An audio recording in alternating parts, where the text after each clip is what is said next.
देश भर में कोरोना की दूसरी लहर काल बनकर आई है। रोजाना लाखों लोग इससे संक्रमित हो रहे हैं, वहीं हजारों जान गंवा रहे हैं। ऐसे में बॉलीवुड की कई जानी मानी हस्तियां अपने अपने स्तर पर देश की मदद करने के लिए योगदान दे रही हैं। वहीं बीते दिनों दिग्गज अभिनेता अनुपम खेर भी इसी सूची में शामिल हुए थे। उन्होंने महामारी से निपटने के लिए चिकित्सा उपकरणों की आपूर्ति करने के लिए प्रोजेक्ट हील इंडिया की शुरुआत की थी, लेकिन इस बार अनुपम इस प्रोजेक्ट के लिए नहीं बल्कि दूसरी वजह से लाइमलाइट का हिस्सा बने हैं। अनुपम ने केंद्रीय सरकार पर निशाना साधा है।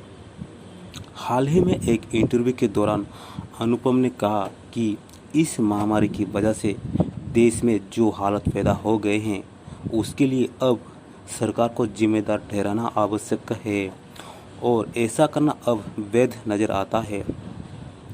अनुपम के इस बयान के बाद से वो चर्चाओं में आ गए हैं और काफ़ी हद तक लोग उनका समर्थन भी कर रहे हैं।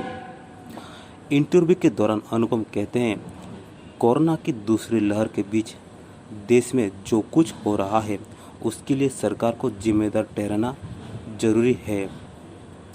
अधिकारियों की सार्वजनिक आलोचना कई मामलों में वैध है। ये समझना बहुत ज़रूरी है कि इस समय इमेज बनाने से ज़्यादा जरूरी लोगों की जान बचाना है। सरकार से स्वास्थ्य संकट के प्रबंधन में कहीं न कहीं कुछ गड़बड़ हुई है, लेकिन इन खामियों का फ़ायदा दूसरे राजनीतिक दलों को अपने हक में नहीं उठाना चाहिए।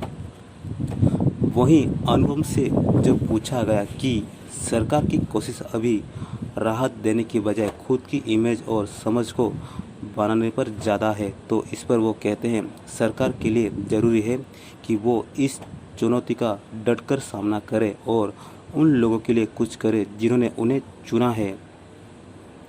अनुपम खेर ने गंगा और अन्य नदियों में मिलने वाले अज्ञात शवों का भी संज्ञान लिया। अक्सर सरकार की प्रशंसा करने वाले एक्टर अनुपम खेर ने कहा, सरकार को लोगों ने ही चुना है और उसे करना ही होगा। मैं मानता हूं कि जो अमानवीय होगा वही गंगा में बहती लाशों से प्रभावित नहीं होगा।